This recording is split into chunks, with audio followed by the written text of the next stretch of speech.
ललित अंबरदार जी हमारे साथ जुड़े हुए हैं, लेकिन आपको बता दूं कि हमारे साथ इस बीच मेजर जनरल जेके बंसल जी भी जुड़ चुके हैं। उनका भी मैं रुख करूंगी, लेकिन पहले ललित अंबरदार जी, जिस तरह की तस्वीरें सामने निकल कर आई, वो राज्य नहीं पूछते हैं, वो भाषा नहीं पूछते हैं, वो जाति नहीं पूछते हैं, लेकिन वो धर्म पूछते हैं और गोली मार देते हैं। कलमा पढ़ने को कहा जाता है, कपड़े तक उतरवा दिए जाते हैं।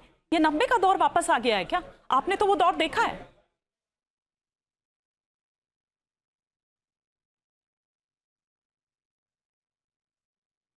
कहने का मतलब ये है कि 90 का दौर कभी खत्म नहीं हुआ था। ये सिर्फ हम लोग अपने आप को तसल्ली देने की कोशिश कर रहे हैं क्योंकि वहाँ पे जो बीच में पीरियोडिक ब्रेक आता है, लल आता है, जिसको मैं स्ट्रेटेजिक लल बोलता हूँ। क्योंकि कश्मीर जहाज 90 के दशक में क्या था, गांव में गए, जैसे कल जैसे यहाँ पे हुआ, इन्होंने चुन चुन के वहाँ पे चुन चुन के धर्म पूछ के देखा हिंदू है तो मार दिया।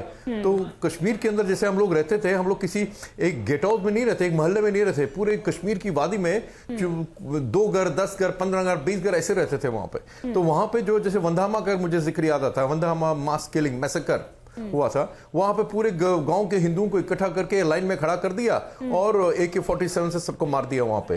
तो ये पहले था। और वो 10-12 लोग ग्रुप में आ जाते थे, गांव से इकट्ठे करते लेते थे, पड़ोसियों से पूछते थे कौन यहाँ पे हिंदू है, बताते थे, सारे इकट्ठा होकर मार देते थे। लेकिन अब वहां पे नो डाउट 5 अगस्त 2019 के बाद कश्मीर के अंदर सिक्योरिटी ग्रिड जो है बहुत टाइट है। इसलिए जो ये जिहाद को है, खाली हिंदुस्तान में नहीं पूरे विश्व के अंदर जिहाद की वॉर एक हाइब्रिड वॉर बन चुकी है। तो वो अपने आप को चेंज करते रहते हैं। जिस वक्त भी उनको ये ब्रीच करने का मौका मिलता है सिक्योरिटी ग्रिड को, वो हमला करते हैं। और ये पहली बार नहीं हुआ, 2-3 साल पहले से शुरू हो गया था टारगेट के लिए। कश्मीरी हिंदू राहुल भट्ट नौकरी कर रहे थे, दफ्तर के अंदर थे, कुर्सी पे बैठ के काम कर रहे थे, वहां पे मुसलमान एम्प्लॉइज भी थे, लेकिन उनको बताया गया था कि वो उस कुर्सी के ऊपर हिंदू बैठता है, कश्मीरी पंडित बैठता है, जाके उसको गोली मार दी। किसी को पूछा कुछ नहीं। इसी प्रकार से स्कूल के अंदर मिसेस कौर और महेश जी स्कूल, उनके जाके स्कूल के अंदर मीटिंग चल रही थी, पेरेंट स्टूडेंट्स प्रिंसिपल और टीचर्स की, अंदर घुस गए, आराम से अंदर घुस गए, सबको उनका आधार कार्ड ID कार्ड पूछ लिया। उनमें देखे एक तो सिख प्रिंसिपल थी और एक हिंदू टीचर था, दोनों को गोली से मार दे और चल दे वॉकड आउट। रजौरी के अंदर 2-4 दिन इस साल पहले, इस लास्ट ईयर में वहां जाके आधार कार्ड के गांव में घुस गए, आधार कार्ड चेक कर लिया, सबको गोली से उड़ा दिया। आप ठीक कह रहे हैं। और ऐसे मुझे एक घटना याद आ रही है, चित्ती सिंहपुर बस से उतार दिया, 3 उसमें हिंदू मिल गए, उनको गोली मार दी, उनमें से कश्मीरी पंडित भी था। और ऐसा ही मुझे याद आ रहा है जब 35 सिखों का नरसंहार कर दिया गया था चित्ती नरसिंहपुर गांव अनंतनाग जिले, गुरुद्वारे में सीधा लाइन से खड़े कर उन सबको गोली मार दी गई थी। छत्ती सिंहपुरा। तो इसलिए अभी जो एग्जैक्टली संग्राम पूरा हुआ, छत्ती सिंह पूरा हुआ, और ये हंदवा जैसे मैंने आपको बताया, ये नाम सारे बता दिए। इसके अलावा कई हुआ 3 और 4 में तो बहुत ज्यादा लोगों को मार दिया गया वहां पे। और लेकिन कल जो पहलगाम में हुआ है, ये आज की तारीख में है, क्योंकि ग्लोबल कॉन्फ्लिक्ट, ग्लोबल जहाद के साथ मिला हुआ है। ये कल जो हुआ, ये जो 7 अक्टूबर 2023 को इजराइल में हुआ था, उसका एक छोटा वर्जन है। लेकिन भारत के संदर्भ में ये बहुत ही खतरनाक है, क्योंकि हम क्लेम कर रहे हैं कि हमने जहाद को खत्म कर दिया, हमने आतंकवाद को खत्म कर दिया है। इसलिए ये होना सारी दुनिया के अंदर न्यूज बन गई है। इसका मतलब ये हमारे लिए ज्यादा इंपैक्टफुल था, बहुत। और ये मत भूलिएगा, ये उसी कश्मीर जहाद, मुझे दुर्भाग्य से ये कहना पड़ रहा है कि हमारे जो हेल्म ऑफ अफेयर्स है नॉर्थ ब्लॉक में जो बैठे हुए हैं, सबको आदरपूर्वक कर रहा हूं, सबकी इंटेंशन ठीक है, लेकिन उन्होंने अभी तक नहीं समझाया कि उनके सामने चुनौतियां क्या है। ये आम आतंकवाद नहीं है, ये नक्सलवाद नहीं है, ये जिहाद है, जिहाद रेडिकलाइजेशन है। अभी पाकिस्तान के बारे में आप बात कर रहे थे, पाकिस्तान क्योंकि वो एपिसेंटर है इस जिहाद का, पाकिस्तान के अंदर उनको पढ़ाया जाता है, उनका जो मोहम्मद बिन कासिम पहला सिटीजन है पाकिस्तान का, 1000 साल पहले जिसने गजवाए हिंद की लड़ाई शुरू की थी। और वो गजवाए हिंद की लड़ाई अभी तक चल रही है। 1947 में जब हिंदुस्तान में पैदा हुए लाखों हिंदुस्तानियों ने अपने मादरे वतन के साथ गद्दारी की, जिन्ना का समर्थन किया, इस्लाम के नाम पे, टू नेशन थ्योरी के नाम पे पाकिस्तान बनाया। ये गजवाए हिंद की बहुत बड़ी उपलब्धि थी। कश्मीर जहाद में उनके लिए कश्मीर लग रहा है हैंगिंग फ्रूट है, लेकिन नजर PFI ने किया ना 2047 तक पूरा हिंदुस्तान में गजवाए हिंद करेंगे। कश्मीर उस लड़ाई का हिस्सा है, लेकिन हमारे लोगों को समझ में नहीं आ रहा, क्योंकि जब तक आप समझेंगे नहीं कि जहाद क्या है, अगर आप रखेंगे Hindu life do not matter, Hindustan के अंदर हिंदू जीवन की कोई कीमत नहीं है, तभी देख रहे मुर्शिदाबाद हो रहा है आपको जो SDPI। मैं लौटूंगी बिल्कुल ललित जी, और ये रूह कपा देने वाली है जो बातें आप बता रहे हैं जिन लोगों की जिन्होंने ये झेला, या आपने खुद ने ये रोंगटे खड़े कर देती है। और साथ ही मैं आपसे आगे ये समझना चाहूंगी, मैं आऊंगी, बाकी मेहमान भी हमारे साथ हैं, मैं आपसे आगे ये भी समझना चाहूंगी कि एक नया चैप्टर भी हम यहां से देख रहे हैं क्या शुरू हो गया है, क्योंकि टूरिस्ट को अब तक नहीं देखा है कि इस तरह से हमला किया गया हो। कश्मीर में अभी भी कुछ इलाके ऐसे हैं जहां पर उस तरह से आतंकवाद नहीं है, और खासतौर पर अगर हम पहलगाम की बात करें तो इस तरह की घटना नहीं देखी गई है। हमारे साथ major general JK Bansal ji भी हैं और साथ ही साथ लेफ्टिनेंट जनरल राजेंद्र सिंह जी भी हमारे साथ जुड़ चुके हैं। लेकिन बंसल सर,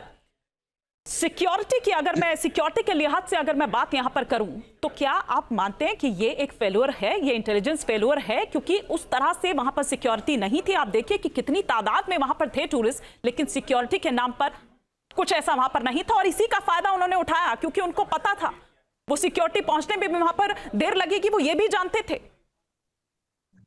बहुत अच्छा प्रश्न आपने पूछा। इसमें बिल्कुल एक सिक्योरिटी लैब्स है, वो सिक्योरिटी लैब्स दो एंगल से है। जैसे आपने कहा, जहाँ भी कहीं बहुत बड़ी गैदरिंग होती है, कहीं भी ले लीजिए आप, चाहे तो कोई मेला लगता है तो वहाँ कोई भी गैदरिंग के पास में सिक्योरिटी होती है, नंबर 1। नंबर 2 ये है कि सिक्योरिटी का सबसे बड़ा एंगल ये है, ये जो स्लीपर सेल्स हैं उनकी जो कोऑपरेशन के बिना ये इस तरह के जो हमला नहीं हो सकता, तो जो स्लीपिंग सेल हैं उन्होंने इसमें सहायता किया है। उसके लिए जो हमारी इंटेलिजेंस है वो चाहे किसी भी लेवल पे है, उसका तो फेल्योर हुआ है। तो ये दो बातें बिल्कुल एकदम सही हैं। और देखिए, पहले जब धारा 370 हटाई थी उस समय वहां बहुत जबरदस्त सिक्योरिटी थी, और 4-5 साल तक कुछ नहीं हुआ वहां। बिल्कुल जैसे ही थोड़ा सा, बल्कि कश्मीर से जो जाकर के जम्मू के अंदर चले गए थे टेररिस्ट, वहां पे आना शुरू किया पिछले 1 साल से। वहां पे उधर में पार करके आते थे, पीर पंजाल के जंगल की तरफ से आ जाते थे, और वहां पर घटनाएं घटी हैं। कश्मीर में घटनाएं बिल्कुल बहुत कम हो गई थी, लेकिन ये सब ये था कि सिक्योरिटी वहां पहले ज्यादा थी, और सिक्योरिटी की जो एक्सिस है उसको कम करते इस तरह की घटनाएं होगी। तो एक तो ये बात हम पहले भी इस चैनल पे कह चुके हैं कि जो वहां पे पहले एक एक्सिस बनी हुई थी वो सिक्योरिटी की बनी रहनी बहुत जरूरी है। जब से डोकलाम इंसिडेंट हुआ था तो कुछ फोर्सेज हटा ली गई थी, ये बहुत जरूरी है। दूसरा, जो वहां पे स्लीपिंग सेल्स हैं, ओवरग्राउंड वर्कर हैं, इनका बहुत बड़ा रोल रहा है। इनको कार्ड फेंकना बहुत जरूरी है। जो वहां पे विलेज गार्ड वगैरह अपॉइंट हुए थे वो इनको पता करके बता सकते हैं। इस तरह से वहां पर सिक्योरिटी का लैप्स होना। और तीसरा ये है कि बॉर्डर्स के अंदर से जब वहां पे टेररिस्ट घुसते हैं तो कई बार जो सीज फायर का उल्लंघन करके पाकिस्तान की सेना इनको इधर भेज देती है। और जो सबसे बड़ा कारण इस घटना का ये हुआ है कि जो आसिफ मुनीर है उसने जो बयान दिया था, जो एक नफरत भरा बयान हिंदू और मुसलमानों के बारे में दिया पाकिस्तान कॉन्फ्रेंस में। जी हाँ, और दूसरा उन्होंने ये कहा कि कश्मीर हमारी जुगलर वेन है, जबकि उनको ये पता है कि किसी भी हालात में। मैं इस पर आऊंगी सर, जिन बयानों का जिक्र आप कर रहे हैं मैं बिल्कुल इस पर आऊंगी। मैं उस डेलीगेशन, जो अमेरिकी डेलीगेशन पहुंचता है, उस पर भी किस तरह से कश्मीर का वो जिक्र करते हैं, वो जानकर बार बार इस तरह का मुद्दा उठाते हैं,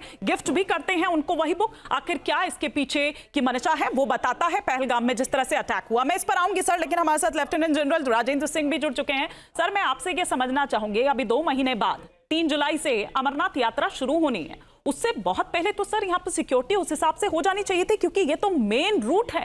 और जब आप देख रहे हैं, क्योंकि कश्मीर एक आम वो तो आप नहीं देख सकते हैं, आप देख रहे हैं कि वहां पर किस तरह की टेंशन है, और आज से नहीं है, कब से है, उसके बावजूद इतनी बड़ी प्लानिंग कोई कर जाता है और आपको पता तक नहीं चलता है। नहीं, जहां तक यहाँ के सिक्योरिटी लैब्स की बात है, ये तो इंक्वायरी बताएगी। लेकिन मैं चंद एक बातें बताना चाहता हूं कि जो पहले के हालात थे और जो अब के हालात हैं उसमें काफी फर्क है। पहले के हालात थे, हमारा CI ग्रेड बहुत मजबूत था। यहाँ पे आर्मी के और राष्ट्रीय राइफल के ट्रूप्स भी काफी ज्यादा डिप्लॉयड थे, जो अभी उनकी संख्या कम हो गई है। कम इसलिए हो गई है कि बहुत सारे ट्रूप्स हमने लद्दाख के अंदर डिप्लॉय कर दिए हैं। और इसके साथ साथ यहाँ का जो माहौल था पूरे कश्मीर वैली का, वो भी अच्छा हुआ है। लेकिन इसका मतलब ये नहीं है कि कश्मीर के अंदर हमने कोई गफलत की है या गवर्नमेंट ने कोई गफलत की है। नहीं, ऐसा नहीं है। ये कंसिडर्ड डिसीजन है और ये डिसीजन यहाँ के हालात को देख कर लिया गया था। अभी हालात जो अभी आए हैं, जिसके अंदर एक ये मेजर टेररिस्ट स्ट्राइक हुई है, जहां तक सिविलियन लोगों को मारने की बात है, तो किसी भी हालात में कैसी भी सिक्योरिटी हो, आप अगर कोई टेररिस्ट सिविलियंस को कैजुअलिटी करना चाहता है तो वो कर सकता है। अभी हमको देखना होगा कि हमारी हमने अभी अपनी स्ट्रेटजी बनाई है, हमारे आर्म्ड फोर्सेस ने, हमारे पैरामिलिट्री फोर्सेस ने, पुलिस ने, क्या वो ठीक है या उसमें कुछ बदलाव की जरूरत है? जहां तक मैं देख सकता हूं, ठीक है, मैं तो ये मेरे को पूरे इनपुट्स नहीं मालूम जितने उन सबको मालूम होंगे, लेकिन जहां तक मेरा ख्याल है, मैं समझता हूं कि थोड़ा बहुत बदलाव करने की जरूरत है। न्यूज नेशन अब व्हाट्सएप पर खबरों के ताजा अपडेट के लिए न्यूज नेशन के इस QR कोड को स्कैन करें।